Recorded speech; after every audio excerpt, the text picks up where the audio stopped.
سلاو سلاو سلاو هەمووتان بەخێر بێن بەخێر بێن خۆشەویستان. سلااو مامە گیان بەخێر بێن بەخێر بێن ئەحواڵتان زۆر بەخێر بێن هەمووتان. هەموو لای بەخێر بێن خۆشەویستان ئازیزان. هەلە مامە حەمە سلااو مامە گیان بەخێر بێن خۆشەویستان بەخێر بێن ئەحواڵتان هەموو لای باشن سەڵتوشتم باشە هەموو لای باشن بیاوەی بن بیاوەی بن بیاوەی بن یاخواخوا بیاوەی بن. أنا مشتێ تاوا ویزنی خوای گەورە بە زەماستەکەم یەک تۆز بەرزتری کەمەوە لەوات چی ئاوا باشتر بێ بۆی جوان دیار بین. خۆشەویستان ئەمڕۆ لە گەیم سپۆت گەیمپلەی یاری فارکرای 6 بڵاوە کرێتەوە بە شێوەی لایف.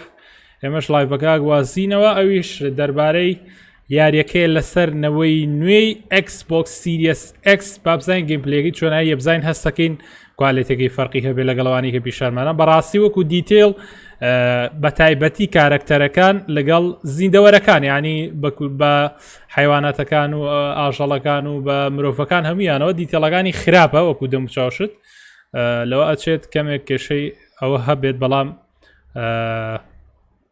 بابزانی چییە بێ لەوەیە ئەڵێ ئینەکە و غەڵەت نووسیەوە فارجرای ئەوە چییە بۆ هەموو جارە ئەڵێم فارجرای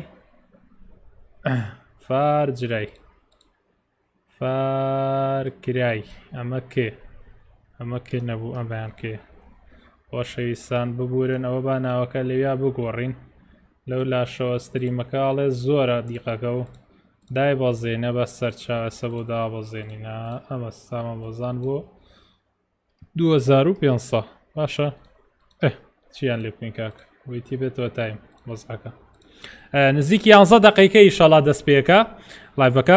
سڵام بەجام خێبێ جا لەوانەشە کاکاکەم و کاکە شیریش گەر پێیان بکرێ لەوانەیە بێن لەگەڵمان بەشدار بن ئیشەڵا بە ئیزنی خوای گەورە. لە سێقات سڵاو سڵاو لە تۆی گوڵ لە سێقات نازام سێقاتە سێقات بە قورعان نازام. حەمە سپارتا بەخێر بن بەخێر بن حەمە گیان شلۆنێک حەجێش لە سەحتێک کورdish حەبای مامە ئەو چاوگەیمینە بۆ لا نابێت لە سەر فەیسکامەکە وەڵای جوانە هەر لە خۆمەوە چییە بە جوانە با پێوی بێ با بێ چاوێنی بین بژیت حەمەکوردش چۆتە لای بینەکەەوە دانا مەکەن مەگەشتیوا بەگەر براڕۆ مەکەن مامە فیفاکەیەکەی دوڵا سبینیم مامە حەمەسێتی بیپسیەکە نەنارد کەی ئایوان سۆنیک با سەرچاو چیتان بێ بۆتانم کە مامە حەمەجیان بوو بورە خۆ دەزانیەوە وەڵای ئەوە مامەزاناڵێ نایەم بەڵام ئیشەڵا بەبزین باشکەم کێ پێی کرابێت دڵی مامەزاناگیان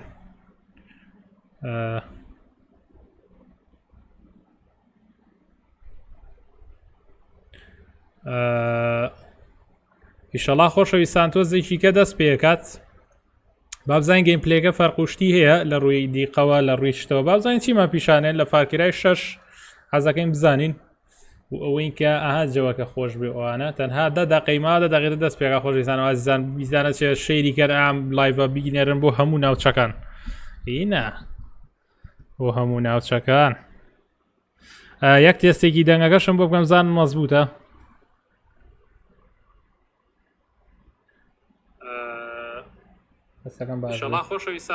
زۆر باشە دەنگەکان تەقریبەن ئیشاڵڵا بەیزنی خوای گەورە ئەڵێ چی هەمەکوردش ئەو کورە دڵی ئای مامە عبۆ لێرەیە بژی مامە بۆ مامە ئەلفاش لێرەیە سانی خۆشەویست بەخێر بن ئەدمینەکان ئارەوەڵا دەستی پێکە ستارتت ئین 10 دقیقە دەست پێکە یاڵە با بزانین چیمانەیە یاڵە هەرەوە چی لێرەوە کە زم کرد دویان هەر سەڵت و شتی نییە خۆی هەر خۆی دینگە و زینگەیە هیچ نییە.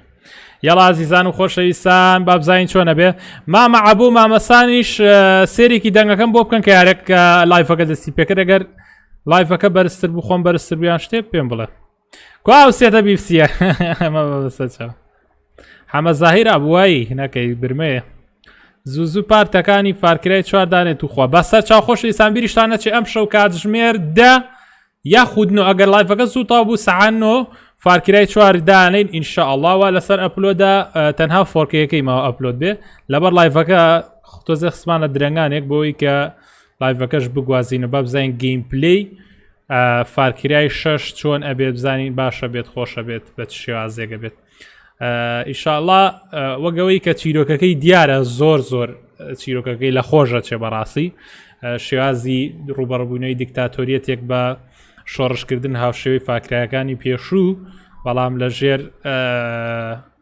ئەو کارکتەرە بەهێز و چاکانەیە بەڕاستی لاچێ باشتر بێت کوا فیفا بەیانی ئیشەڵا مامە حەمە ڕۆناڵدۆ بفرۆشە باش بە قسەت ناکەم باش وەڵی کریستیانۆ زۆر خراپ بوو بە جدی یەک دو یاریە لەوە چە کەریم بکەین بە ئەساس دەمودووە خۆشەویستان لەوە دەچێت کەریم بکەین بە ئەساس کەریم بێڵزیمە خۆشەویستان بیرتانە چێ لایکی لایڤەکەم بووی بە زۆرترین کەس بگات مامە حەمە چیت هەیە بۆ سێلتاڤیگۆ وەی بیرم مەخەرەوە شەشی لێکردم قڕ بەوتەوەقی سەرم سوعبەتە ناخۆشەی لەگەڵە کردم زۆر ناخۆش بوو ئەو سوعبەتەی با بێمە ئەم لاو ئەڵێ نیکۆ چی لێیان نامەدەواز بێنە نزار بەیزە ئەوە چی نووسیوادی لێتان کرد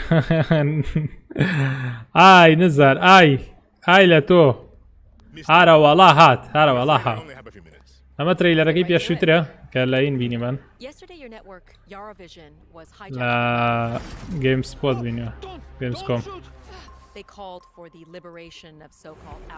مامە ئەی جەماعەت نایەن جەماعەتی شەڵا لەوانەیە بێن لەوانەیە کاکاکەمیان کاکە ژیرێکیشیان بێن ئەگەر بێنەوە بۆ ماڵەوە لە دەرەوەن زوو بێنەوەی شەڵایەن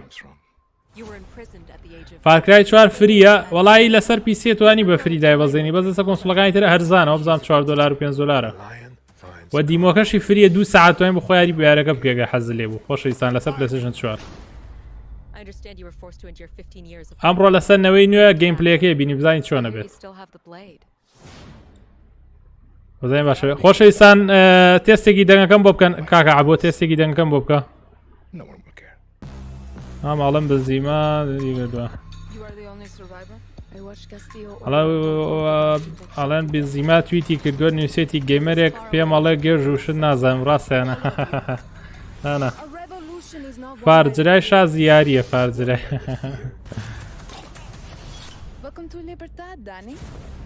هەڵە مامە بەڕاستی دیتێسان دێسەکە خۆش بوو کات کرد ئێستاش هەر سەیریەکەم قوربانێ بم وەڵا زۆر خۆش بوو جەیەکی زۆر خۆشمانە بوو بەڕاستی و کاتە سەلامی تر خوا گەورەیە لایڤەکە هەستەکەن لا گوشتی هەبیان مەزبووتە عیبی نییە تێستی هەموو شتەکانە بۆ بکەن کاگا بۆ تێستی دەنگ و ئینەکەم بۆ بکە بێ حەلە دەنگ مامە باشە تێستێکی شەشەکەشم بۆ بکە خاو نییە مەزبووتە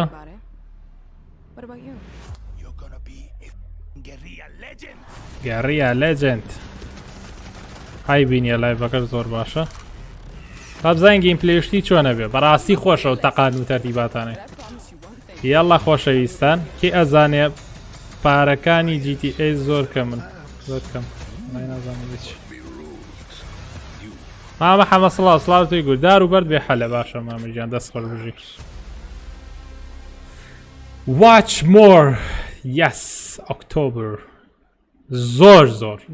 زۆر چاوەڕوانی فارکرایە بەڕاستی ئێوە نازانم حەستان لێ فارکرای چکە بینەریشی زۆر باشە بەڕاستی بەشی چوارەکەی لە چاوخۆیە تقریبا 12 بۆ 15کەی بینەری ئەبێت کە بەڕاستی زۆر بۆ یاری ستۆری زۆرە لە ئێستاە وە دڵخۆشیشم بەو شێوازەی کە پێشکەشیەکەینی شەڵام شەوی شعات 9 یاخود 10 ئەڵخێکی نوێی لێ بڵاوەکەینەوە بە فۆرکێ توان سێریکەن شتێکی زۆر خۆشە بێ ڕێژوان سالار کەی پارتی نوێی فارکرای 4 مامە ئەم شەو کاتژمێر 9 یاخود 10 حازرە ئەپلۆد بووە چاڕێ فۆرکەیەکەی مەپلۆد بێت و دایارین لەبەر چیش دامان نەناوە لەبەر ئەم لایڤ ویسمان ئەم لایڤە پێێنەوە ئەنجادای بنێ مامە حەمەتکە ئەم شەو کلاسیکۆ دانێ نەوەڵا سبەینێ خۆشەویستیە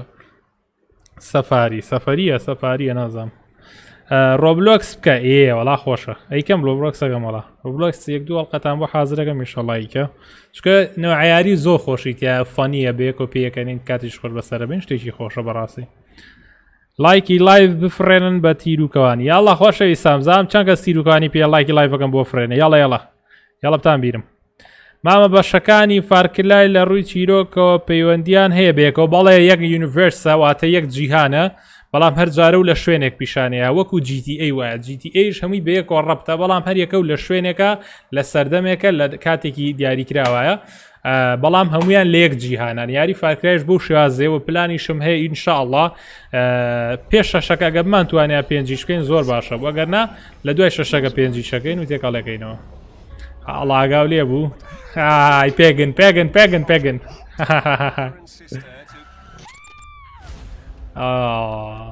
pagan man you are alive that is all that matters بەخوا خۆشە خوایە you are vas ئەوە بی بە دوژمنەکان بەراڕۆ vas زۆر خۆشەوەشەوە بزانین چییە بێ لە ئاخیرە بزانین چیمان پێڵ you are pagan man بەخوا خۆشەوە vas و پێگنمان زۆر خۆشن بەڕاستی you are Joseph وەڵای جۆسفم نەکردووە نازانم بەشێکیم کردووە میم نەکردووە پێکەوە بزامی شەڵایکێ پاکرای پێنج ئەڵێن بەقۆتە چیرۆگەی زۆر بەخۆتە the mind is a dangerous place مێشک شوێنێکی ترسناکە ڕۆمە زۆر بەقوتە زۆر بەقوتە بێ ئەوە زۆر شازە بێ بەخوا ئەوە لە اینەکە بینیمان هێستۆمەکە season pass also including ئەوە دەست پێکا خۆشەویستان یاڵە فارکرای بزانین چی پێ بۆمان includes Far Cry 3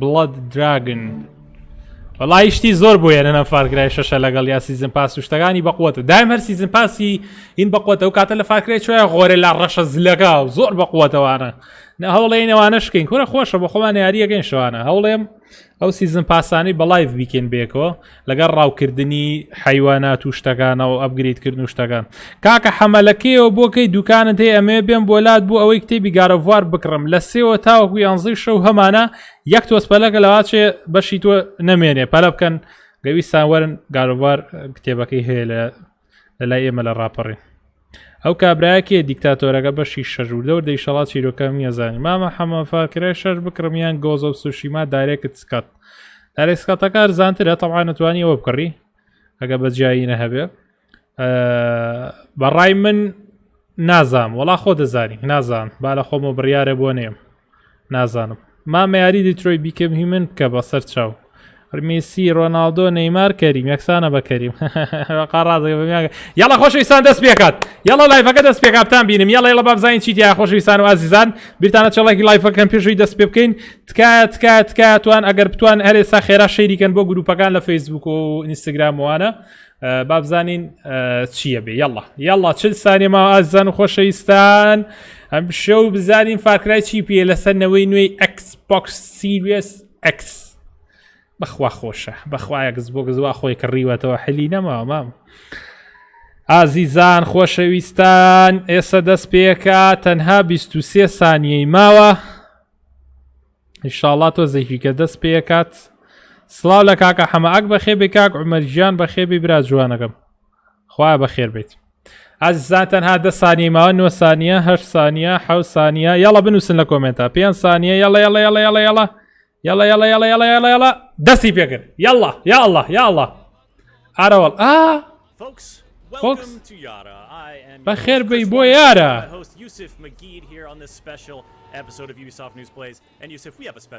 قبلي يارا كيه كخوش سار اللي اخريني هرا خوش بو نفيد خباري لقال معنا وكو برشق لفاكره are checking out Far Cry 6. This is footage running on the Xbox. عليهم footage لسر Xbox كراوة.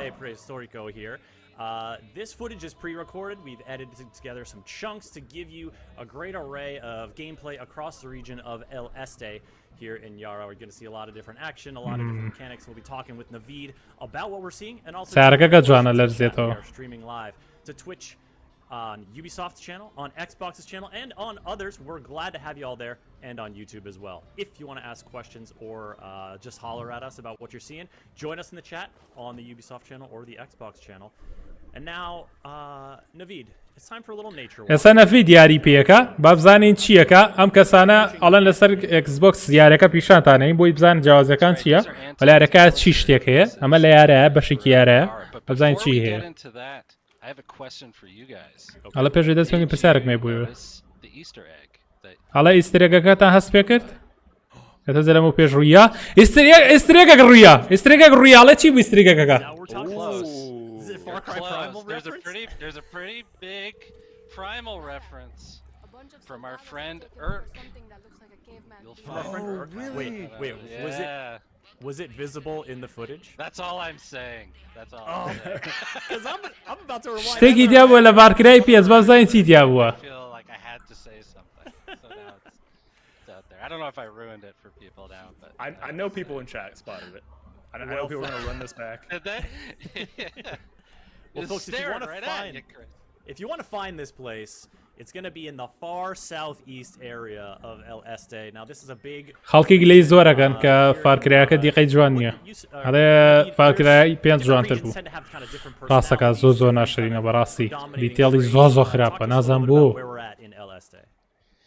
Well, in El Este, you really have the kind of mountainous jungle region. So it's a lot of elevation, a lot of the grappling hooks, and sniping from mountain heights.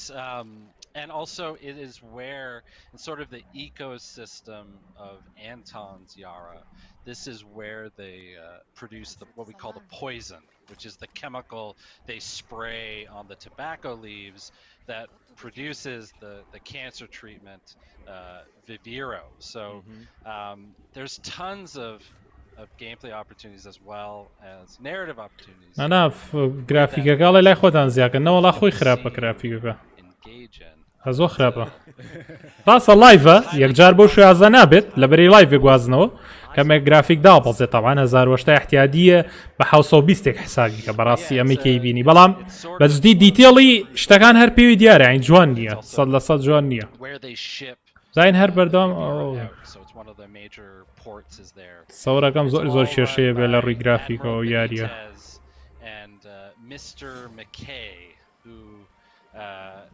I don't think you're gonna see just yet, but they have a very dynamic relationship. بس جوانە و سیلاحە کلاشکۆفە They would not be good on teams. AK-47. Oh my goodness. A lot of cutting each other off. Cutting each other off. I like it. Now I'm going to like contextualize this a little bit. Like these are coworkers, right? If you're the leader of, you're the admiral of the Navy, you're in Castillo's cabinet. Yeah. Yeah, McKay's like an import-exporter. If you've ever met someone who says they're an import-exporter, immediately they are doing something. الله سبر دکان که زون اشین. آره والله دیتیلی زوز و خرابه براستی. هست کم دیتیلی تو سری کرد نزم زور تو خراب و دیتیلی او object انا بینم براستی. هست کم لنزی که جوان تره وقل دورو هر زوز ناشیم شانه. اشتیوام ندیو به همون عمرم لدورو جوان تره. لدورو ناشین تربیه. I'm interrupting a lesson here. People are trying to learn how to helicopter, and I'm really trying to do it a little stealthy here. Obviously, I didn't quite nail that last machete thing, but like doing a quick study. Got to get the helicopter here. Speaking of Easter eggs, there's a little get to the chopper Easter egg in that scenario. If you folks take a closer look at that whiteboard, look, clip it out. Clip out these Easter eggs. I want to see some clips from this stream a little bit later on. A lot of Easter eggs in this game. الله دنیا گلی سریگه لیاری که. خوش نیه و. Yeah, the alarms I think are taken out. So I'm gonna obviously like deftly make my through the scenario by sliding off a cliff and landing on my butt. So for folks wondering in chat, we're watching Chris's gameplay right now. This is not live. This is pre-recorded gameplay footage. But we are playing on Xbox Series X. Chris was rather, and this is the only Xbox Series X footage you're gonna find today of Far Cry 6. Ooh, exclusive. We wanted to give you all something special today, so we're glad you've tuned in. Now this is the point where I realize the design of the Valle Prehistorico is such that these cavemen are freaking me out. I'm like, oh my god, there's like 15 guys up there. Oh no, it's just بەس تەقانی سیلاحەکانی هەر خۆشە ئەوم بەدڵە زۆر خۆشە دایم خۆش بووە زەلامەکان ستەکە بێ کێشەی زۆرە زۆر خراپەوە چییە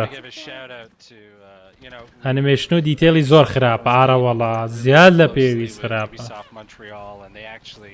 They handled a lot of, or the majority of LSD region, and you could sort of feel the nods and the references to the older Far Cries, and they did a fantastic job. Now, what are you going to do this chopper? What are you going to do? What we're seeing here, جوانە ئەو سیلاحی ئەنواعی تیا زۆر خۆشەوەیم بەدڵە لەوانەیە سیلاحی زۆر باشتریش ببینین لە بەشەکانی تر یعنی خۆشتر و باشتریش weapons that the rebels put together.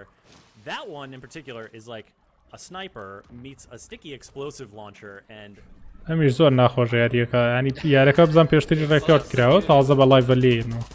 The team that put those together did such a great job of allowing you to see the individual pieces that are scrounged together from everyday life thrown together to make a weapon. You know, my favorite is the and it's a few people's favorite, I think, is the El Pequeño, which is essentially a motorcycle engine strapped to a turbo that turns into a Gatling gun. Oh look at this. That thing revs up and it's like it gets pretty hard to control, but man does it slow down. It is so good. We will see a couple more resolver weapons throughout the course of this stream. هەڵە فارکرای چوار تاڵکای چۆ تای نەگەم شەو ئەڵقەی تازەمانێ خۆشەویستان. But I also noticed, you know, Far Cry is a series that oh man. So okay. Yeah, so this is the super. ئەوە ئینەکانی خوار تاقە قووەتەکانی خوار. I forget what it's called, but basically ئەوە هاربوو سەریعی تریشە و I've got a whole extra خێراتر ڕاکە و خەڵک زیاتر ئەگوژێ. machete takedowns on anybody. توانین تێکداونی هەموویان کە ینی لیانەی بە چاقۆ خێرە بیان ئاو کەوتنە ناشرینانە. Let me put you in excruciating pain before I end your life. There's a special irony that you just used. ئەو شوێنەی ڕزگار کرد کاپچەری کە گرتی. Brutally attacked. هەڵە ڕۆشنەکەشی ناشین ئارەوەڵا ڕۆشنی ناشرینە ئەنیمەیشن بە کاملی ناشرینە حەزۆ زۆریش دیتێڵیشی باش نییە هەستەکەم دیتێڵەکەی لە نزیکە باشتر بێ لە ئینەکە. هەڵە با بچینە شوێنێکی تری گەیمپلەیەکە پیشان بێمە بەستێوێ. Get entangled with here in Far Cry 6. La Morale. Naveed, can you give us the breakdown on who La Morale is? با بزنین باسی La Moraleەکە بزنین کێ.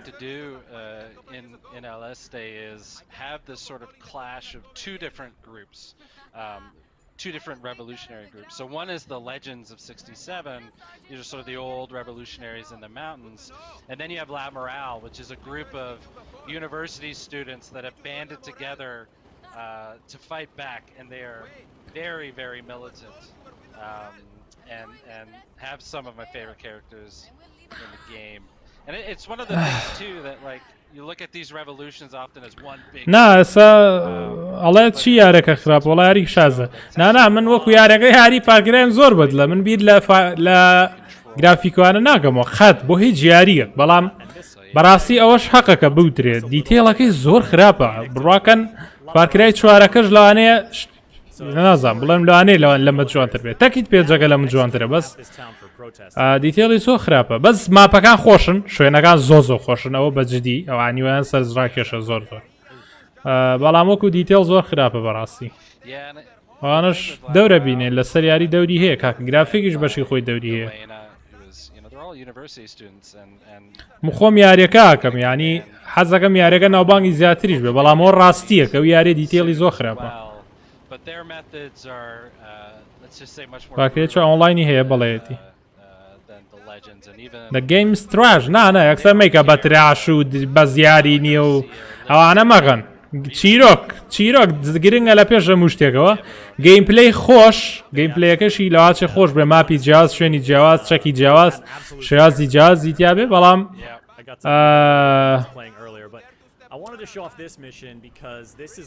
بەڵام وەکو گرافیکی ناوچەکان جوان ئاسە سێریە و ئاو هینەکە زۆر جوانەکە ئاوە سێریەکەی بەڵام کە نزیکە بیتەوە لە شتەکانیان تۆ نزیکە بیتەوە لە شتەکان هەستەکەی دیتەڵەکە و جوانە نییە و ئەمەش لایڤە ینی لایڤ کەمێک دیقەی دابەزێنێ ئەوەتان بیر نەچێت ینی دیقەکە بەم شێازەنی کە تۆ خۆ دیارەکەی زۆر لەوە جوانترە. That's the question. Oh yeah. Oh man. If I've learned anything about Chris Waters from streaming with him for 2 years now, it's that this man loves a wingsuit. Oh, me the I'm with you, wingsuit. Chris. There's me the two things in wingsuit. Far Cry 6 that I need immediately: is the wingsuit and a horse. And look That's at it. هەڵێ ئەسپ و وینگسویتەکەم ئەوەی کە پێفڕی بە ئاسمانە باڵەکانی هەیە لە ژێرەمانە تۆ زیاترە پێفڕیت. هەڵە پێویستی بۆ دوو شتێ بەڕاستی من هەڵم پێویستی بۆ دوو شتێ ئەسپیتیانیە کەواتە. Canadian flag flying over this vessel. ئەمە شوێنەیە کە بینیمە لە ترەیلەرەکەیە. Wonder why. هەروەڵا هار بوو. Canadian. Yeah, he's a Canadian import-exporter, and خۆشە یاریەکەی زۆر خۆشە فاتکرای لەو یاریانە نییە گرنگی بێ بە کوالێتیشت چکە یاریکی تاوا بڵی خۆشە تاوا جیاوازە چەکی جیاواز تاقیەکەیتەوە فێرس پێستنێکی زۆر سەرکەوتو دااتێ بەڕای من فاکرای چا خۆشتنی یاری فێرس پێستنە بەلای منەوە زۆر خۆشە چگە لە ڕزنیڤڵی ڤیلجی زۆر بەخۆت و بەڕاستی وەکو یاریە کە شوتەر بێ شوتی تیا بێ تەقاکردنی تیا بێ نەگەر گەڕان بێ بەناو شارێکە شتێک the Susuro, the nail gun, which is just perfect for stealth. ئەوانەی ڕزگار کرد دیارە و بەلەمەی ڕزگار کرد. Project where everyone is just using El Susuro. There's like a 2-week period where it's like, what are you using El Susuro? And I was thinking about it before. It's like during the development of these بەڵام لەواتێ زۆر ئیزی بێ یاریەکە چکە تاقاوشتی زۆر کەم لێەکەن تەنها ئەوێ یاریەکە پیشان بەر نازم خوێنوشتی زۆر کەم لێڕۆ ئەوان جیاوازە و شێازگەن هەتاکە شێرتیایە شتێکی باشە ئەوە خەڵکانی ڕزگار کرد لەوێ میشن و ساید میشن و شتی خۆشی تیا بێ بەڕاستی ڕزگارکردنی بەلەم و ئەمانەشتی جیاوازن یانی تازەن لە ناو فارکرایە ئەمە شتێکی خۆشە ئەهاوانە یارمەتی تێن شەڕە لەگەڵاگەن سیلا حشتەڵە گرنەوە شتێکی خۆشە ئاها خۆشە چەقۆیاڵی بە زۆر ناشرین یاریەکە ینی فۆجێکی زۆر ناشرینیان کردووە بەڕاستی باشتێکی باشتریان کردایە چییە خۆشی نازانێت چیە گارە خولێتەوە بوونە just torch everything in sight. The Fuego backpack. We're gonna actually see that in a little bit. A lot of flames, folks. A lot of flames. قصب كده بقرا. Safety is a big theme. Defend the moral girl. It's not exactly safe. Gorillas. هم مینی گەریلایانە بێ ڕزگارکەی ئەم سەربازە یاخی بووانە کە یاخی بوون لە دیکتاتۆریەتەکە ئەبێ بیپارێزیە پەلەمە برا ڕۆ لە تایارەکەیە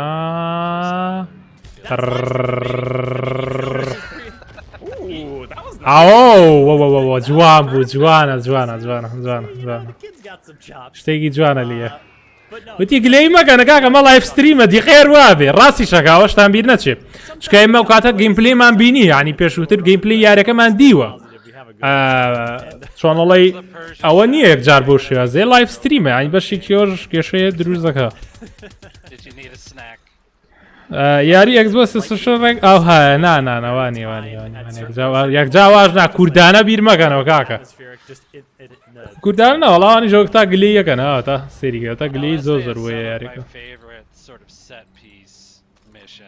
ئەوە سەحاکەش ماوەرگە پیرۆزە بۆ خۆمە And this is one of the ships as well, you know, the sort of navy theme is throughout. They're preventing anyone from escaping Yara, while at the same time funneling in all the Vipiro in and out. As you shoot down a plane and engulf yourself in flames. بڕاکەی ڕەنگی ئاگروشتەکەش جوان نییە. Yes, that's exactly what you can look forward to. When Far Cry 6 comes out on October 7th. We had some folks asking about chorizo in chat. Don't you worry, we get a lot of amigos coming up. We've got chorizo, we've got guapo, we've got chicharron. Stay tuned. They're coming your way. هێشتا شتی ترێ پیشانمانێ لە ستریمەکە. Well, here's the thing. I have not recruited chorizo at this point in the game, so we're going to go and we're going to recruit chorizo. هەڵەشتان زۆر پیشانەی لاچە لایڤێکی دووترێش بێ. Chorizo, like I don't think I was prepared for how. هەڵێ لازۆڤە زیاد فارکرایی و نانا فارکردین لازۆڤە زۆر بەقوەتە چیرۆ گوشتی Oh, you mean Chicharon? Yeah. فارکرایش بەقوەتە بەزا چێ فارکرای میاری زیاتر پێکرد بێ لە Chorizo, you just wanna لازۆڤە زیارێکی جیازن زۆر جیازن ئای پێندێن بێکۆنیە Chicharon though is just. هەرەڵا ساروخیان تێکرد ساروخیان گرتە ئینەکە تیارەکە وەڵا لیان ناخستیان Oh yeah. Chicharon is everyone. مە بۆ خۆی یاریەکە شتەکانە پیشان تیارەوە بەرە بۆ لای برد At 18, you just hit a point.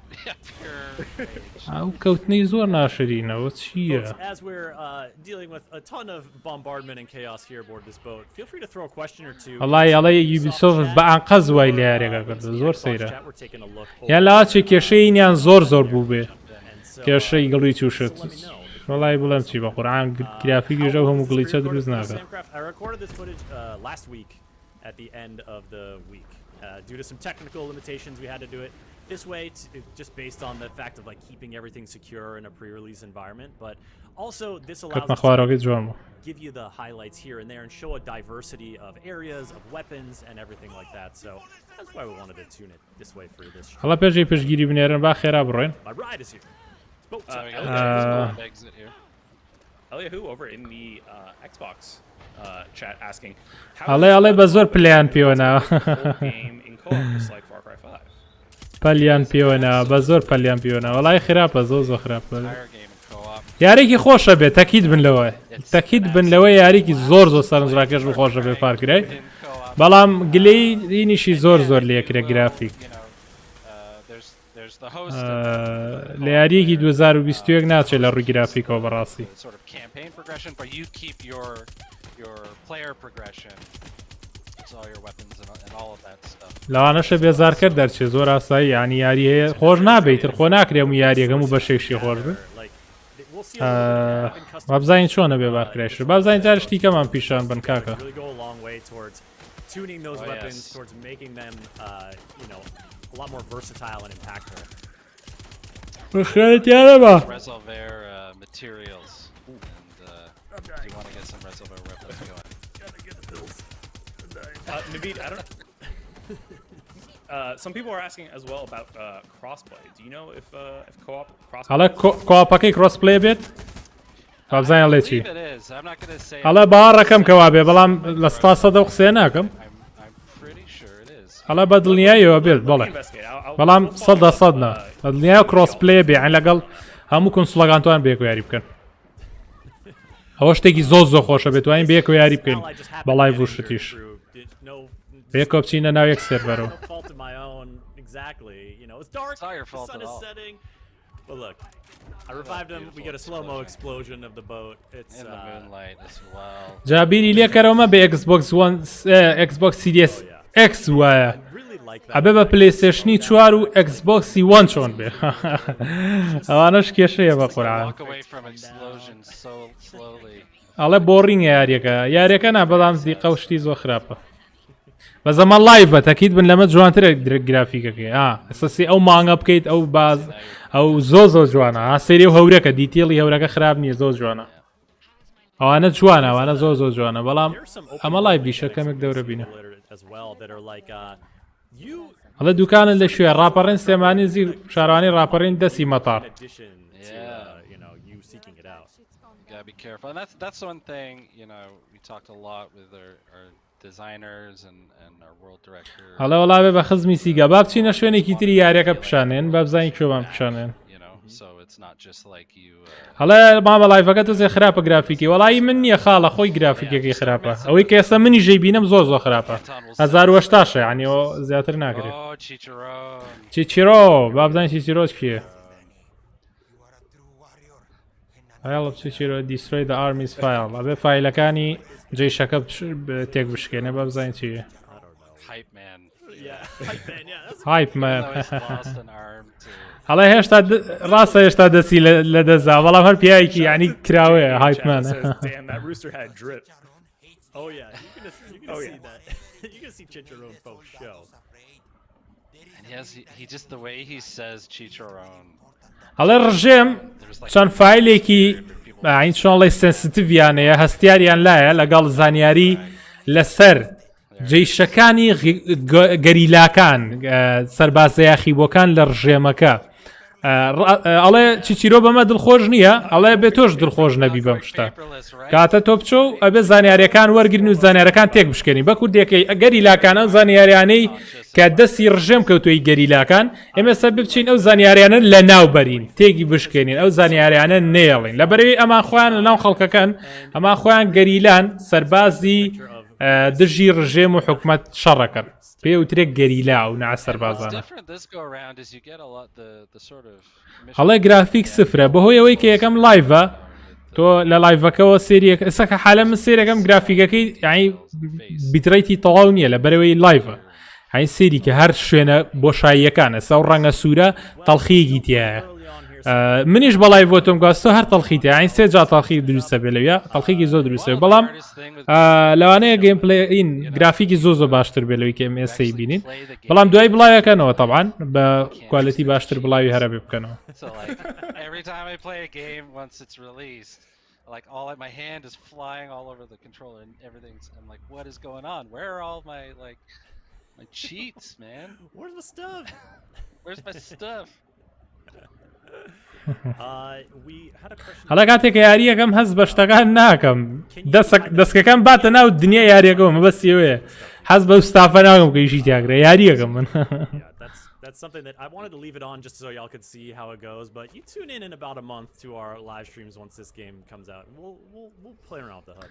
We'll see what we can do. sure Yeah. هەڵا فاکرای شەڕێک کۆپی فاکرای پێزنەوەڵا هەنانە لە خشتای زۆر غەڵەتی Now getting a look at the exact opposite Oh, you I like want it all on I want everything شلونك ماما حمد شلونك سطح شلون سطحك شي والله نازل كل عربي قصنك والله وصعمت يا شو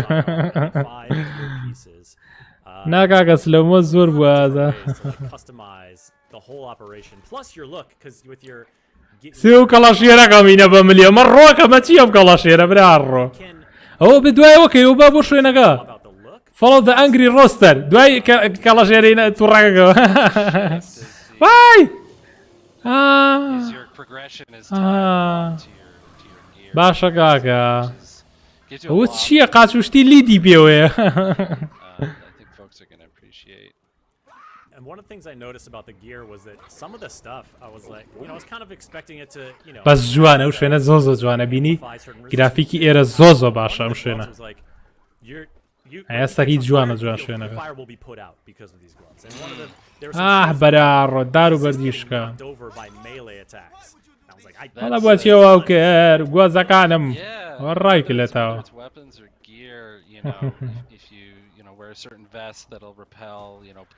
ئەڵێ پرۆدەکت چی چاڕن لێنێ کورد تەقی لێ نەکەن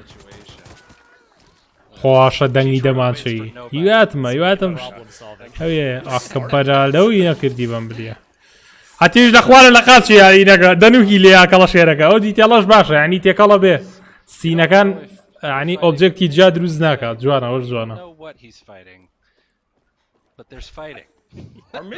هەڵە نازانم بۆچی شەڕەکە بەڵام شەڕەکەن ناوێت زۆر شت بڵێ شت درکێنێ I think the rest of the world needs protection from Chicharon. Yeah.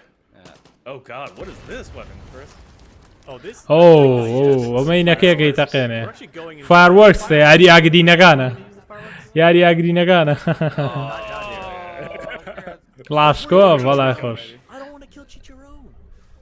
ئەڵێ ئەمەیە چیچیرۆم کوژم Chekhov's fireworks launcher. We'll see some in Act 3. Now, speaking of animation-ەکەی زۆر ناشرینە چی being a favorite, and I wanted to shout it out because that's هەڵامیانی سووتان بە گەڕینەکەی جێتەکەی هەڵا یاریە تەسەورکەن گەیمپلەیەکەی زۆر خۆش دەرەچێ بەڵام لە ڕووی گرافیکەوە خراپە جگەرەی بۆ بخۆ خاڵە بیە لە دەسێ سیگارە خۆ دەرمانە لێ I think the turning point with Chicharon was the collar.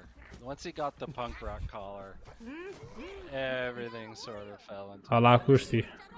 I'm digging those like neon spurs or whatever. I don't know what you call them on the booster. Those like the back like claw. Yeah, the spur. ڕاڕۆم سیلاحەت چییە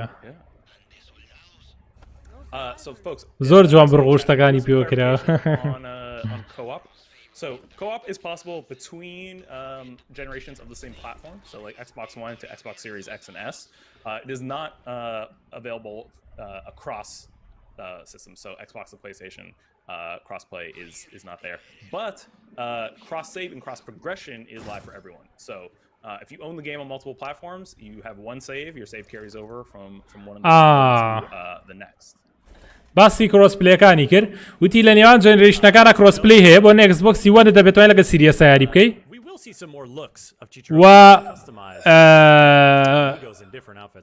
و ئەتوانیشت سەیڤەکانیشت لە پلەسەشنی چوارە بگەی گواستۆ سەر ئەکسبۆکسیش یانی کرۆس سەیڤیشت هەیە لە هەموو جێنریشن و هەموو پلاتفۆرمەکانە بەڵام ناتوانی ئەکسبۆکس و پلەسەشن بەیەکەوە یاری بکەن تێگەی انی پەیوەندیان بەیەکەوە نایە بۆ یاریکردن endless bloodlust and hatred for the Castillo soldiers. Also, like, he's got an ego, man.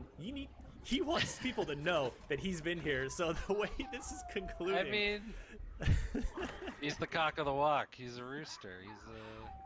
He's showing off. Absolutely. So you gotta let folks know. همین حبله زۆر خۆشە لە فاکر. Who was the one who trashed this building?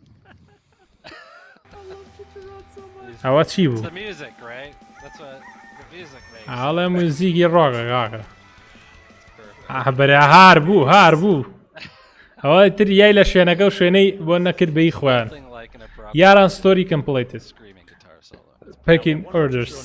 Before we can recruit him as an amigo, and we're going to hop into that now.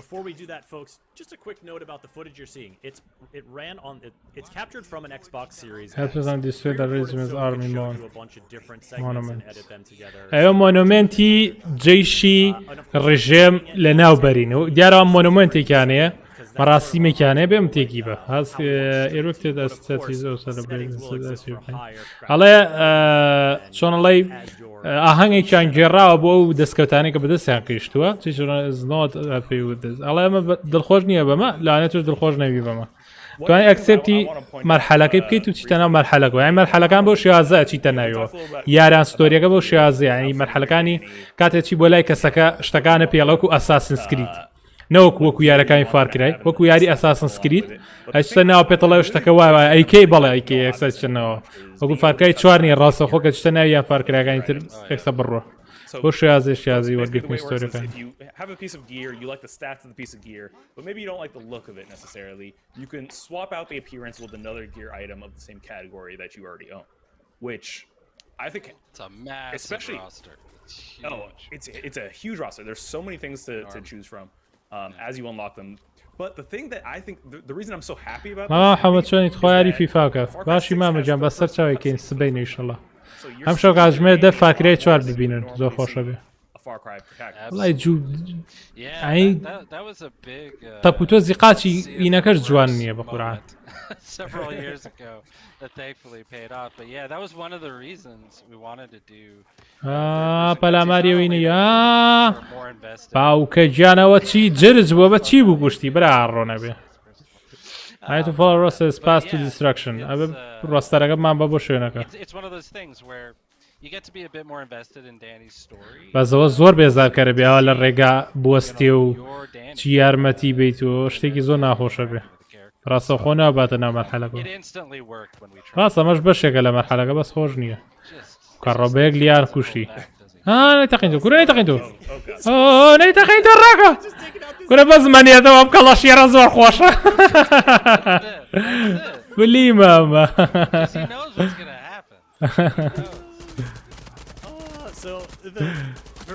ئەی خوا وەس خۆشە چاڕە تاقەکەی برارڕۆ زۆر خۆشە و تاقەگرنی زۆر خۆشە یاری فاکرای بەجددی فێسپێستنێکی زۆر تایبەتە من حەزم زۆر لە یاری نییە فێرسپێسن بێ بەس بەجددیم یاریە زۆر سەرکەوتە بەلام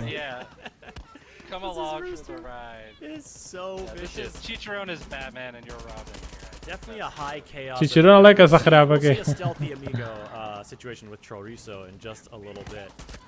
هەڵێ وەڵام یاری گرافیکی زۆر جوان نییە نەک زۆر جوان نیە هەر زۆر ناشرینیشە ئەوە لەناو ئەوە برا بەس زۆر خۆشە تەقەکردنی هەستەکەم خۆشترە لەین لە بەشەکانی تر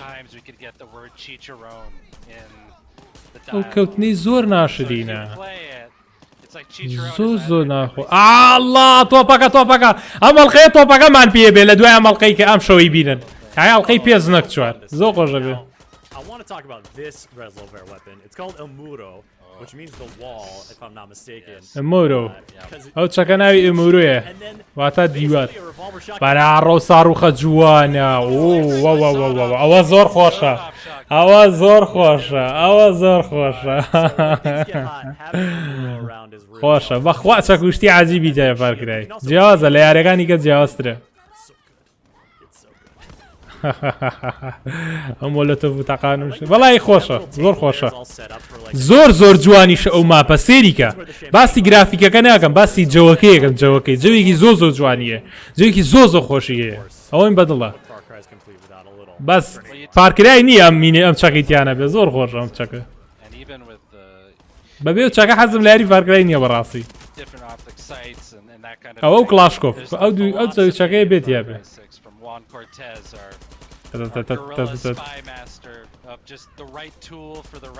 ساش 64 خوێنی لێ ڕۆی واتینەکە وەڵام مۆنۆمێنت و تەرتیباتی چی دار و بەردێوناوایان تێکشکان دەبۆ خۆتان هەر حەفلە و سەرکەوتن کەن شێتی گەدن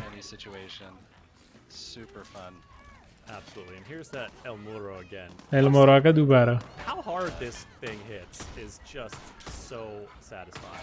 I love the idea of it having a shield too. هەڵە شێڵدیشە پێ You like it even more when you're like. وەڵای جوانە و سووتانێ ڕایکرا Wait, speaking of that, I'm so happy you caught on fire there, Chris. Because I think any Far Cry veteran has caught themselves on fire, you know, 1 or 2 or, you know, 8 dozen times. ڕێنچی نییە دەبی کە بە سلاحێکی درکاکە There's a mission. ڕۆ دار و بەر سووتا لەویا خوێنی زۆر لێ ڕێچەچەرە چیچیرۆن خۆشە وەڵا بەزمە خۆشە بێ ڕەحلێکی خۆشە بێ لەگەڵ گەڵە شێرە And their unique ability is that if you are caught on fire, you are automatically put out because of these gloves. هەڵە بەڵە بە ڕووخاندنی فارکرای شەش هەڵای خراپە گرافیکی زۆر خراپ بەس خۆشە بێت تەکیتم زۆر خۆش بێت جا چیرۆک زۆر میمە چیرۆک باوکە ژیان هاتی و خلەی یابی و چۆ پەلاماریە وەڵا بافەرە سکوێر زەیریە شوێنەکە پارێزە هەڵە چیرۆ نەیەوێ هەموو کوڕی نازان بە چیانە بکوژێ گەرم ئابراڕۆ درعی لەبەرە ئەو درعی لەبەرە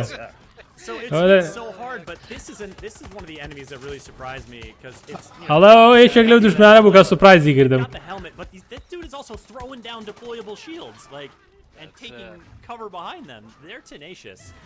هەڵێ درعێکی دانا و لە پشتیەوە خۆی شاردەوە شێازێکی تایب باوکە ڕۆڵا سووتانی چی لێگر برا ڕۆ دەبێت دەمڕۆ درعی بیۆرێ بڕۆ پارچەکانی کۆکەرەوە هەڵا فلیمی سووتان جوانە جوان بەو خوای زۆر خۆشە من حەزم لێتی ئەم بەشەی زۆر جوان بوو ئەم بەشەیم زۆر بەدڵ بوو بەڕاستی ناو شارەکەی هاو شێتە بەرە شێتە لە خۆشیانەیە بە قورعان بەراڕە ملی بۆ لێ کردووە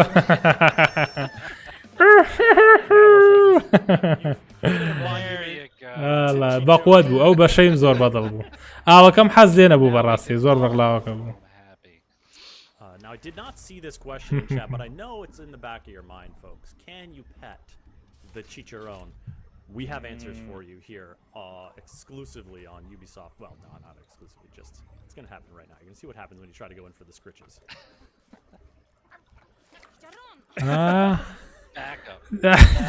على دور كاميرا لا تقرب فلا ماريا ها جانتا او تشيا جانتا بتيت يا بي على خوش على قرتني ياران بيسز metal. Folks are asking about some PC specs and you know console specs. Information is going to be posting on that pretty soon. الله تایبەت من یەکێ لە چاتەکە باسی کرد تایبەت من یەکێ لەسەر PC و لەسەر کۆنسۆڵەکان چۆناییە بە شێوازێکە. الله توانن لە یوبیسۆفت خۆیەوە لە سایتێکی خۆیانەوە سەیری ئەو شتانە بکەی کە بزانین چۆنەیە کە لە حوتی دەبڵاوە کرێتەوە یارەکە سڵاو لە ماحەوەی دڵ و ڕوح ئاخوایە بە خێر بێ کاک ڕێژوان خێر بێ گوڵەکەم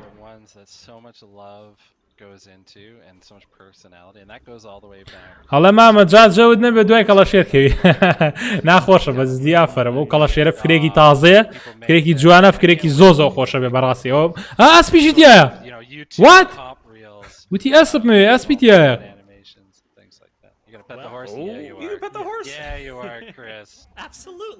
هەڵا دەسەمووی بینەکەشی کرد ئەسپەکەی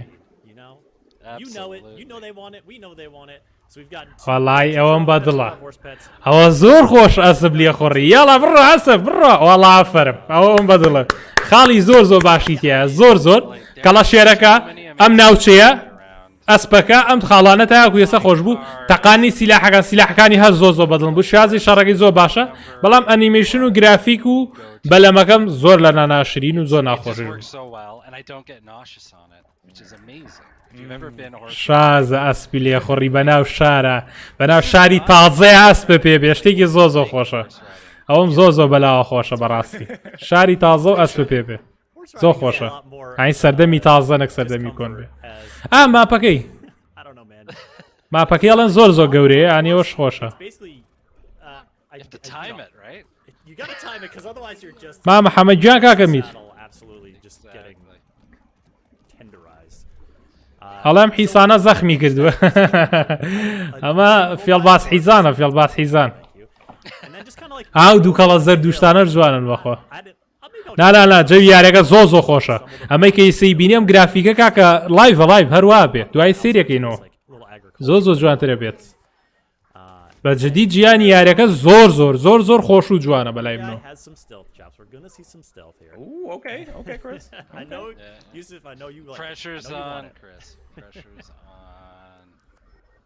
تۆزێ حەزیشم لە سپۆتەکەی نییە سوورە بێەوە هیچ چوارەکە جوانترە تۆزێ فەرقیە folks are wondering about turning off health bars and stuff like that, there's a lot of HUD customization that you can do. هەڵە کەسمایزیشنی زۆر تایە کە تۆ توانێت بیکەیت بە هەموو شێوازێک لە ڕووی خوێنەوە شتێکەوە توانین سمۆک و شتیش بەکاربێنیش کرافتی تەواو بکەیت هەموو شتێ دروستکەیت شتی زۆر تایە زۆر فراوانە سیریکە ئەتوانی سەگوینەکەش لەگەڵا بێتی سەعشتەکەکە خۆشە ئەو سەگە پیشانیە لەینەکە لە جیاتیتی چێرەوەی سەگەکە لەگەڵا بێ کۆریزەیە چۆریزەیە چییە چۆریزە وەڵا نازانم چۆنە خەرێتەوە ساڵە خاڵە حەمە چۆنی بە قوربان ئاینیشی پێسپانەشتی پێ هەڵە چەند جوانە بچینە جاتا بچووکانە پێی پارەشی پێ ئەمەی دەوڵەمەنەکان ئەمەی گۆڵد بوو چی بوو ئەمە ڕەنگە عالەپەمەیی ئەمەی کچانە ئەمە کچان حەزیان لێ ئەمەشیانی سەری ساڵۆوانەیە جوانە جلوبەرگ و کەسمایزیشن و سکینی سەگەکە ئەمەشیان فول کوڕانەیە شەلاتی و مەلاتی ئەو دەشت و جوندی و مندیانەیە چاوشتیشی سپیە هەڵا بەقوەتە جوانە هەڵێ واڵی تازای لە سەگادواری نوێ ناوەڵە ئەو لە سەر موبایل تاقی دەکرێتەوە لایڤ ڤیۆیە سەگە دیتەڵی زۆر باشە پارە ڕۆچوان لەیە قورگی تەقان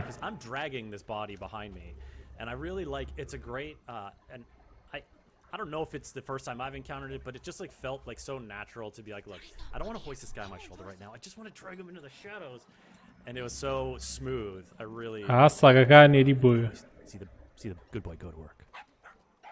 مەشغوڵیانەکە خەڵکێنێ بۆ لای خۆی ساگەکە خەڵکێنێ بۆ لای خۆی ئەوە زۆر خۆشە لە دوورەوە خەڵک بێنی ئەوە زۆر خۆشە وەرە بۆیە زین دوایەکە I swiped one of it's this weird shaped chorizo plastic thing, but برا تختیکە وەڵا سەری تەقان هەڵی وەشەر مامە حەمە یەکسەر فارکرای شەز دانی بەڵێ یەکسەر دانن هەروەڵان لە یەکەم ڕۆژۆ حازر بن بووی cat because it had like no eyes, but still you got the emotion. You got the emotion out of it. I am waiting for my chorizo plushie. I'm still waiting. I think I send a message probably once a week about that. Like, where's the plushie? Now you can send him this clip. Be like, you understand the lengths I'm willing to go to get this plushie. Yeah, exactly. I was, we didn't. الله سەگی شەبژەبیل مامە حەمە دوای مانگێک حەمە دۆشکە دەبێتە حەمە چەقۆشێن مامە وایە بینە چەقۆشێن ینی سەگەکە بە کوردیەکەی بۆ کاتی ستیلز بەکارێنی بۆ کاتی هێرش کاڵەشێرە هارەکە بەکارێنی بزانین تیمساحەکەش لاچێ بۆ نزیکی ئاوشت بەکاری بێنین بۆ چۆنەڵی جەزیرەیەک ناوچەیەکی ئاوی Oh my god. Oh my god. وەرە I love that he's so full of joy, and then he just like watches me totally machete slaughter somebody. He's He's like, بڕۆ لە دواوە تەختیکە Dark side, though. Chorizo has seen some shit. Yeah, خۆیاشتا نزیکە I've بینە seen a lot. لە ئیە لە ئیە بە قوربانم تا پێیان نەزانێ خراپ گەڕێتەوە You know what? If جا لاشەکانە توانی هەڵگریبی بێتە شوێنی چکە هەر وەکو بەشەکانیگە experience to be the joy in Chorizo's eyes. بە کوردەکەی ستیل سەکەشی تقریبان باشە just so happy to watch. دووبارەی ئەو شاز یاریکردنە دووبارێ بەڕاستی Sushi Oh, Kaya still is see ya. asking in the Xbox chat, is Anton the تەنها only سەگەکەی تازەیەوەی کە villain? دووبارێ You don't get to be لا ڕۆڵە the بەچاوی head کابرات of the لەتی کرد mission without having کابرا some پێی powers, نەزانی right, Naveed? Yeah, absolutely. برا ڕۆ ئاگرەکە بوویەوە ئاگرەکە بوویەوە وەی جاخۆ ئاگرە لی بە فلیمیە سووتان So there's multiple Capture the F&D checkpoint covering different aspects of his sort of regime. And yeah, in the east. حەوت خواری فیفا بکە زۆر خۆشە بەسەچە سڵا جەماعەت و حەمە بێکەسی ئای مامە میر بێکەسین چی بکە ناوە مالیاتۆ خاڵە Mr. پڕکەی McKay, بەش who is the پڕی شۆ بگەمە سەرمانە aforementioned import export. بەخێر بێ بەخێر بێ مامە میری خۆشەویست Each یاخوا sort of بەخێر بێ region of the game has their sort of deputy to Castillo لێدا that you're going to run into. There you And we go. got some amazing performances لێدا from these folks. So I can't wait for it to drop. I'm just counting the days. Oh yeah, not far now. ئەوە شوێنەکەی This کرد is actually two little open world kind of objectives here. It was to complete the ambush, but there's تەوانە یاری فارکرای یاریکی زۆ گەورەیە بە تایبەت هەموو بەشەکانی That gunpowder and you need that supreme ینی مەبەستمێ بەگشتی هەموو بەشەکانێک بە تایبەت بەگشتی هەموو بەشەکانی زۆر گەورەیە ئۆبجێکتی زۆر تایە شتی کراوەی زۆر تایە نهێنی زۆر تایە دیتێڵی زۆر تایە ویستیانە فۆکەسی زیاتر خەنە سەر ئەوە لە سەر یاریەکە بۆیە گرافیکیشی بۆ شێوازێ ئەوە چیەکە There it is. خواردنەکەی ئەو خواردنەکەی لێرە خواردنی ئەوی لێ هاتۆ بۆ خواردنەکە وەرگێ هاتۆ بۆ خواردنەکەی لەوێ شەڕەکەی کردووە تاوە کاتیە خواردنەکەی وەرگێ جوانە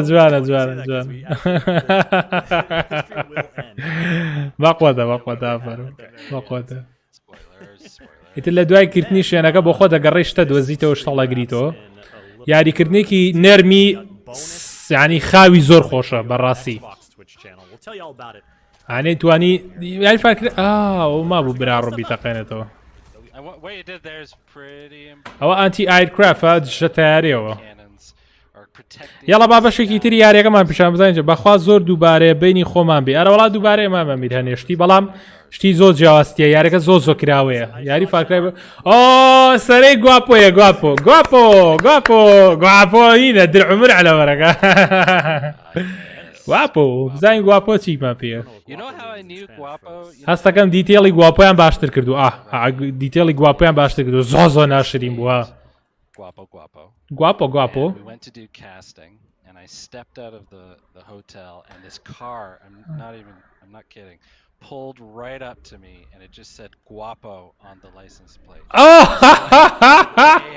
ئەڵێ لە کۆمپانیاتیوەتە دەرەوە سیارەکەی کردووەتەوە گواپۆی دەرێنەوە پیشانیاوم هێناویانە لە ستەیجەکە ئینیکەن تاقیکاری لەسەرکەن و یاریەکەی لەسەر دروستکەن بەراڕۆ پەلاماری سیلاح وشتانە ژەیە گواپۆ کورە مرد فریەکەوە کورە مرد خوێن خۆڕۆڵە ڕارۆ لە سوپرایزە بۆیان کردو دەرگا بکەیتەوە لە پڕ یەک تیم ساحبێتە بەردەم ئۆ شەریتەکە شریتەکە خۆشەوە گۆرانی لێی تو شری دەڵێ ئا شریت لێیدۆ گرم شریتە تێگری بەرێگە ئەوە زۆر بەقوەتەوە بە پریۆردەرەوە بۆ دەرەچێت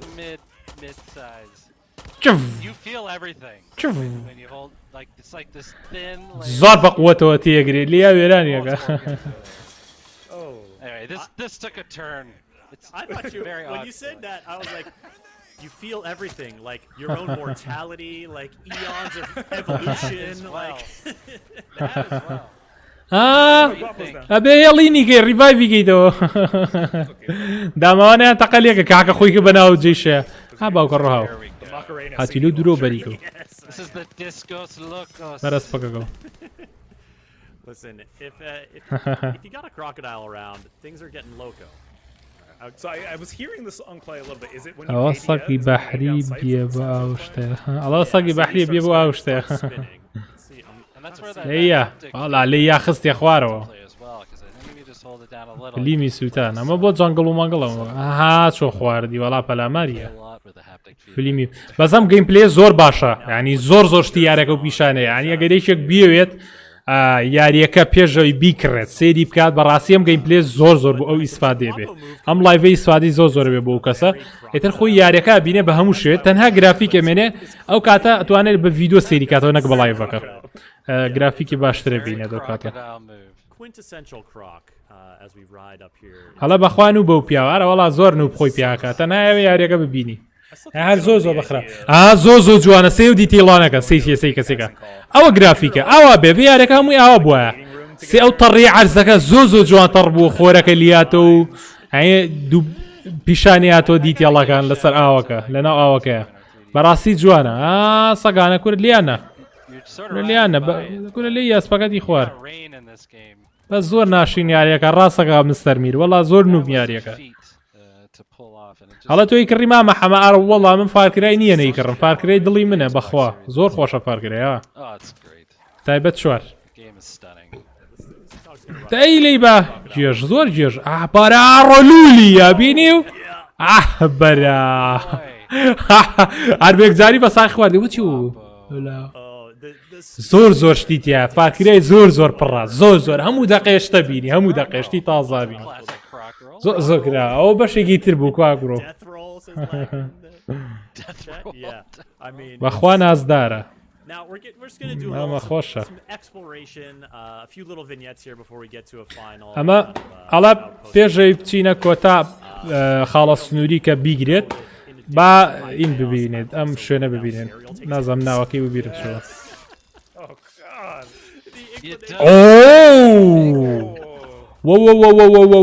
بینی چۆن تێگرت وەڵی جوان بوو ئەوە زۆر جوان هەڵی بینی و گرم نای بەسەریەوە ئافرم ئەوە گەیمپلەیەوە بێ با بەوت لەولاو زۆر لات بوو بەخوا ئەو یاریە زۆر خۆشە تەسەورکەنەوە یاریە سنووری نییە خۆشێکی زۆر بە حەماسەوە چاوەڕێ و یاریە بەس گرافیکەکەی ناشرینە گرافیکیش بەلای منەوە هەر شتێکە لە هەموو شت لە خوارترە لە هەموو شت چکە من بەردەوام یاریە کۆنەکانی پلەیستێشن یەکەکەم بیپسیمانەکەم کاکە هەر نوقتەی تیان نییە جوانی سیمیلیتۆر چییە؟ هەڵە خیانە لە سیمیلیتەرەکەی ئەڵێ بەخوا خۆشەویست ئەڵێ خیانە لە سیمیلیتەرەکە ئەڵێ سیمیلیتەر چییە؟ مستەر میرەی مامە مستەر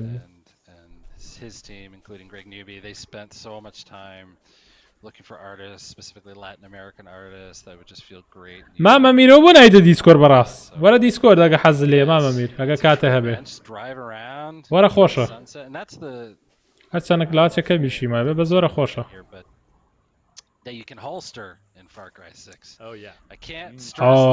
گری ڕۆ بەخوا خۆشەوە برا ڕۆ ئەوە خۆشە ئەوە زۆر خۆشە ئەرە وڵا باس بۆ بۆیاتن ئەرە وڵا جەماعەتی حامڕاوی بۆیاتن بەراڕۆ قەناس ئەوە چیە و چەکە برا ڕۆ گڕی پێوەیە ئەوە گڕی پێوەیە ئەوە زۆر شازە زۆر خۆشە چەکی زۆر عجیبی تایە هەڵا خۆی ئەڵڵایە سەر ملی تەختی کرد هەستەکەم کەمێکی شخاویان کردوێتەوە فاکرای 5 تۆزێ خێراتر بوو زۆر خێرا بوو تۆزێ خیان کردو تۆ گوت چوارەکە یەکتۆس ئەوە شتێکی بەدڵ ئەوشم بەدڵە چەکی زۆ زۆتیە کەسمایزی زۆتیایە چەکی تایبەتی تاکی زۆر توایە یونیک وەپن بەڵام مامە حەمەتۆزێ مەشغوڵم ئیشەڵا بە جارێکی با قوربانە مامە بێت ئیشەڵا هەر کاتێ حەزە کرد وەرە لەگەڵمان خۆشە هەڵێ بڕۆ خۆتی مامە حەمە پارتیەک لە کەناڵی حەمەکوردش هەڵا ئەکسەر دایانین زۆر زۆر بە خێرایش دایانن چکە خۆشە زۆرم حەز دێ من دایم فارکرای تازە بێت لە نزیکی 10 سەعات یاری پێکەم بە خێرای بە خێرای ریسۆڵڤەز وەرکبێنچ ئەمە لێرە بۆ خۆت سیلاح و شتەکان کەستمایزێکەی تو سیلاحیکە هەڵە بژێریت و بە کوردیەکە ئەمە شوێنی کەستمایزکردنی سیلاحەکانتە توانی قەناسی بۆ دانەی فیشەکی بۆ دانەی شتی تایبەتیشی زۆتیە لێزەری ڕەنگا و ڕنگ و ئاگرین و فیشەکی ئاگرین و قەناسی ئەوانەش خۆشە بەڕاستی یاری فارکرای بۆ جیاکرێتەوە کەشتی زۆ زۆر جیازی تێ بەخوا مامەسە ڕاست بڵێم ئەو یاریە شازە بەس $40 زیاتر ناهێنێ وڵی مامە میر من وەکو شخصی خۆم کە چکە جەماوەری فارکرایم پێم وایە فارکرای زۆر سەرکەوتووە بێ لە ڕووی یاریکردنەوە کە خۆت یاریکەی زۆر دڵخۆشەوی یاریکردن بە یاریەکە بەڵام بۆ کەسە تۆڵێ لانەی حەز نەگەی لە $40 و وەخوام $30 وانەشی پێبێ احتیادیە ئەو بیرکردنەوەوانە زۆر احتیادیە هەڵی دانێ بەست و خوا دوو پارنانە ناخەمە نەبێ ئەومان وازێنەوە پێش سەدکەی بوو لە پێش سەدکەی بوو شتانە وارپەینتیشی تیا توان ڕەنگا و ڕێنگانکەی کەستمایزی کاملی تایە ئەوە یونیکەکانی شەتوان شتی تایبەتی بۆ بکەیتەوە سایدارم و سوپەریم و تەکتیبات شتی زۆ زۆتیە بەڕاستی چەکوە سەحەی چاک دروستەکرێت لە کەمپەکانە ئاو سیلاحە چەند شازەکاکە بە قورعان وەرە بیرکەرەوە یاریەکی شوتەری وەکو کاڵ ئۆف دیوتی باتلفیلد دووەمانە ئەو چیرۆکە خۆشەیە و جیانە کراویە بێزانی چەند خۆشە چوو ئەپەرایی نەکەوە ڕێکردی بەێرە وڵای ئەوەی زۆر جوانە نەیکە بەسەر درعکە کردی بۆ شوێنەیە کە دراگەی پێوە نییە بۆ یەکسە بیگوژە شتێکی زۆر جوانەوە ئەو کەڕۆوە چییە؟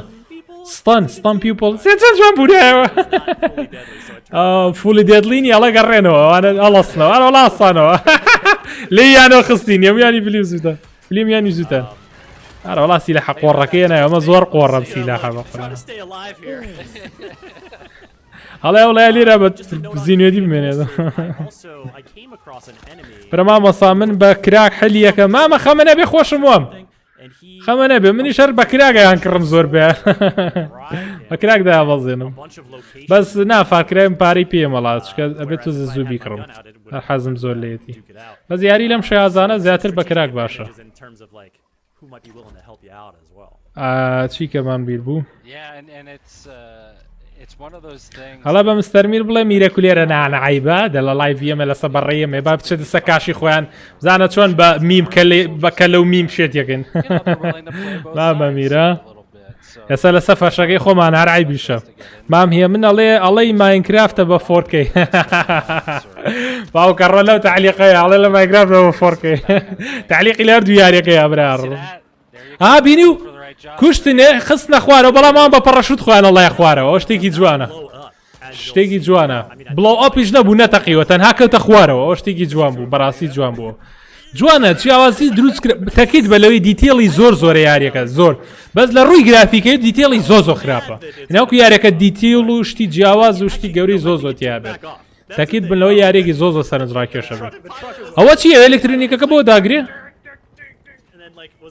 ئەوەی پێشتری شۆ بزەم هەر بۆ لیەوە بوو ئەبزانین بۆ لیاتەوە وا هەلیکۆپتەرەکەی بۆ نادۆزرێتەوە ئەوە تا بزانین ئەلکترۆنیک دایە بڵ ئارەوە ئەڵڵا کە لێیە بەشی کارەبایی و وار و شتەکانی تێگەیە ڕێگەکەوێتە خوارەوەی تر بەرز نابێتەوە بەسەرەوە کارەبایت یان نامێنێ بەرەو خوار و ڕابینەکانی ناسوڕێتەوە ئەوەشی زۆر جوانە بەڕاستی با بزانین چی گەمان پیشانێ steal it for yourself. Oh yeah, stealing it for yourself. I mean, for sure. That's the name of the game. That's. ئەمەش شوێنێکی تری ڕژێمەکەی هێرشکا سەری بە بزانێت چی بێ. Sat station. Another FND base. FND base ێکی ترە. Take down here. Will it be stealthy? Will it be not? You're gonna find out. Y'all gonna find out. And that is the El Susuro. Yes, we were mentioning it earlier. And this is one of those weapons, like the bow, where سەگ و شتی تریشی تایە پیشانی نایە شتی تریشی تایە مەژە دەیان ڕەنگاڕەنگیکەی وەڵای ئەم کەڵەشێرە ئەبێ بە فیلم ئەبێ بە فیلم لە یوتیوب ئەی برا ڕۆم ڤیدیۆی لەسەرەکەن ڕەنگاڕەنگ هەڵا ئەمە فول ئالەپەمەیی ئەمە لانێ بچێ ماچیانکە بە سێ قاچی کە کورەمە زۆر پاڵەوەنە هەڵە بەخۆ یاریکی ڕاقیە زۆر ڕاقی دەرەچێ یاریە ئەستا تۆ زەڵای بیشە گرافیکی خراپترینە دیتێڵی باشترە بەو شێوازە نابێت بەڵام بەڕاستی یاریەکی ڕاقیە ڕیاریەکی خۆشە ئەوە چیەکە بەو کڕۆ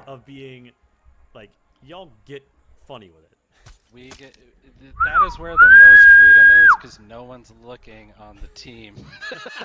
زۆر باخواتەوە سیلا یەک دانە فیلمی سوتە نازانێ لە کوێ بڕا زۆر نوبە ئاوینە مە دەرێنەری شاوایە قوڕ بەو سەرم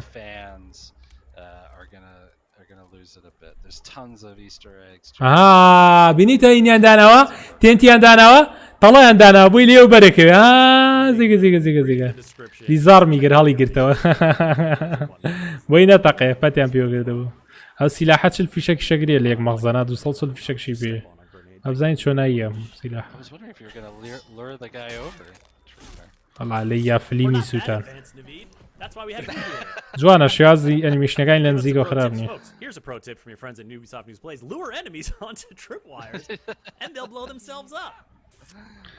هەڵێ فیکەلی ئەم مێشمانێشێ دە باشە کاکە دە باشەوە مایکەکەم نزیک کردوتەوە هەمێشکە بەرە هەڵێ هەموو کەسێ حەزی بەم یاریە نییە هیچ یاریەک نییە هەموو کەسێ حەزی لی بێ هەلارم ڕیمەینی هەڵێ کەڵەشێرەکەش مونەرم دەرچوارە وڵا کوڕەکەی عەلیپەمەی دەرچوو خاڵە I mean, I gotta say, the one thing I also appreciate about all this stuff is the audio design here, the propaganda. It's all custom. Everything you're hearing is custom. We got a marching band from Latin America to do like the anthem, so it's all unique to Yara. هلا زۆر يعني دڵخۆشە بە ستافەکە کە کارێکی تەواو جدیەکەن لەسەر دەنگ و ڕێخستنی دەنگ و شتەکانی زۆر یعنی دڵخۆشن بۆ بەڕاستی پێی وایە کە دەنگەکانی زۆ بە جوانی دانراوەش دەوری هەیە لەسەر یاری بەڕاستی دیزەیبڵی ئەلارمەکانەکە کە واروشتەکەی تێگای بۆی کە جەڕەز لێ نەیری ئەگەر پێشیان زانی لە پێشە خۆی ئاماداکە بووی کە لێیان بە ئێستا عالیەوە ئەیگرێتە و سیانە سیرکە سێکە یاریاگری ناگرێتەوەە فراڕۆ یای بە سەقفەکە هەڵێەوە چی بووە ئەم زانیە تەقێتەوە هەڵێ هەڵە پۆیزنەوە شەهرەتیە نەگرێ ژەهری دێگردن هەڵە کاتێوان لێی لانێکە لێکتریش بن ئەوە فارۆکسی تەواوی ئەویان تەواوە یاریاگرینی تاواتیەوەیە کاکە زۆر جوانە وەڵایەوە کە ئەو فارینەش خۆشە بە جدیالیە بۆی بڕۆ چکە بە مناڵی زۆر حەزم کردووە گوتۆ مجێرەکە بۆ یاریاگرینەکە شەڕیانەگەر ئەوە یاری بکە یاری ئەو خەیاڵانە بۆ دابینەکە یاری بۆیە خۆشەویستە لە لای من بەڕاستی بۆیە لە فیلمیش لە لام خۆشترە ینی ئەو خەیاڵی لە مێشمە ئەو شتی کەمێ بەڕاستی بیکەم بۆم ناکرێ ینی بەڵام بەس تۆ لە یاری ئەتوانی بیکەی ئەو هەستە و پێ بەخشێ ئەوە گەورەیەکی تری یاریە بەڕاستی ئەو شوێنەشی گر تەختی کرد There you go. That's celebration.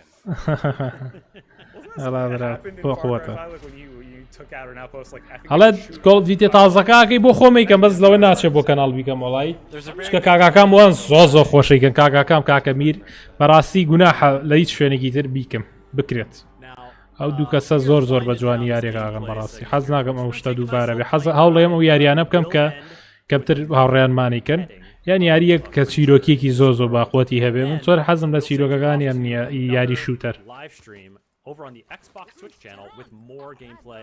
from Far Cry 6, an area that we do not explore in this, so it's going to be new stuff for you to check out. That's coming soon. Stick with us.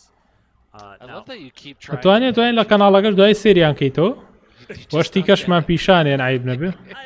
Look, It's like I told you once. It's not that's happening. true. That's true. I just want to express my, I don't know, admiration, I guess would be the Mutual respect. Mutual respect. I do feel there is a certain amount of mutual respect. There's a certain amount of chaos action that that Chicharron sees me engage in, and I believe sees a kindred spirit. بەس مامۆستا پیسیەکەم تۆزێک گێژن بەخوا بەشکم ئەوەش چاکن NPCەکان یەک تۆ گێژن تەسەورکەم زیاد لە پێز ئیزیە یاریەکە یعنی لاچێ ئاستی تری تیا بێ باشتر ببێ ئاستەکەی لە کاتی یاری پێکردمە چکە ڕاستەکەی زۆ گێژن چکەوانین یاری فارکرای وانە بەعکسەوە NCPەکانی داین زۆ وریان بەڵام ئەم بەشەی بەڕاستی خراپن ڕاستەکە NPC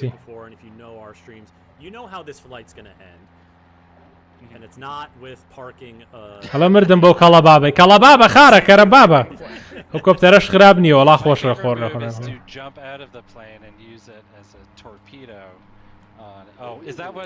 جوانە جوان بەرزە بێتەوە جوان بەرزە بێتەوە جوانە لێ خۆر ئەوە چی گەرەوە خۆی ئەڵا جوانە زۆ جوانە شارەکەی سێریکەیانی ماپەکەیم زۆر بەدڵە ماپەکەی زۆر شازە ماپەکەی زۆر شازە ئەمە جارێ بەس دەشتەکەیەتی ناو شار و شتەکەیمان نەدیوە وای ناو شار و شتەکەی زۆر خۆشە بێ وینگ سویتیشی تایە وای وتی پێسم بۆ دوانەیە وینگ سویتیشی تایە جوانە In the closing hours while we have you here, you have been, narrative director on this game for some time now. We're nearing release. What do you feel? And are you excitement? Is it relief? Is it just like well, for launch? Shit pala Maria.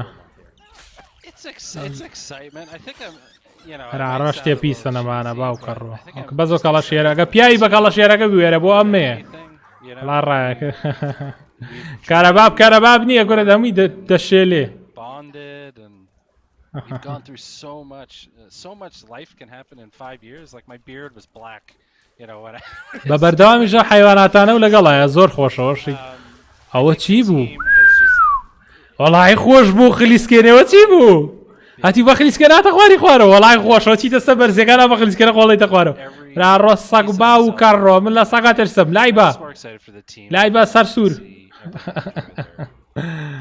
ئەی خوای پیت دای لەگەڵ ئەی خوای لای بەقەتە خۆشەویستان با لێرە کۆتایی بە لایڤەکە بێنین بابزانین چی کە مابشانێت خۆ بابزانین ئەم سینەیان چییە گەم سینەیان خۆش نەبوویتر لا بین بۆ خۆتان توان سەریکەن سیمۆر فاکرای ئەوە تاوە توانن زیاتر سێرکەن تاوا بوو وەرخۆشی تاوا بوو نەکس ئۆن لە تویچ ئەم جارە ئاکرێتەوە لە ئێکسبۆکس توانی شتی زیاتر لەسەر فارکرای ببینی لە تویچ لە ئێکسبۆکس لە حوتی دەژ یارەکە بڵاوکرێتەوە ئینشاءڵڵا لە یەکەم ڕۆژی بڵاوکردنەوەی یارەکەکەین خۆشەویستان بیریشتان نەچێت کە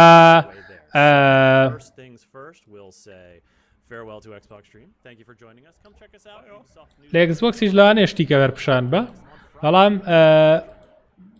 ئینشاءڵڵا بە ئیزنی خوا